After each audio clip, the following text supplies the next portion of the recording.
I had a great day of exclusive content, interviews with folks around the issue of Judge McKenna and Seattle City Attorney Pete Holmes.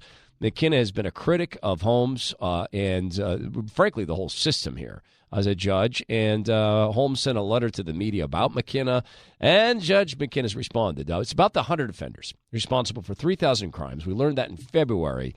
So what's happening in about 2 months? I mean, as of today, 66 of that original 100 have reoffended in 98 cases. So some of them have reoffended multiple times, and we're talking, we released that in mid-February, so about 2 months, and we already have 66% have reoffended. This is a big issue. So that was Erin Goodman. She represents Soto businesses. And Mike Stewart with the Ballard Alliance, who says businesses didn't have problems like this 3 years ago. We're finding more and more that business owners are trying to engage and get training on things like de-escalation, how to handle a crisis situation. If you have a crisis that happens in your shop, how do you de-escalate it and hopefully get that individual out of your store without causing harm to an employee or a customer or themselves? Yeah.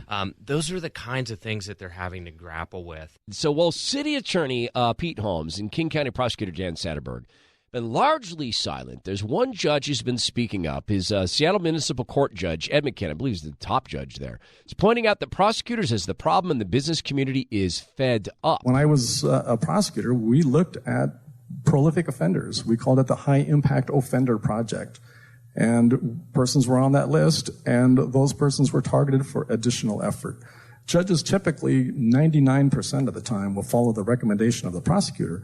And we rely on the prosecutor because we expect that they are going to make a reasonable recommendation based upon the defendant's criminal history, the nature of the offense, and the strengths and weaknesses of their case. And so we rarely exceed a prosecutor's recommendation in those cases. So really, it's pretty much a prosecution-driven program.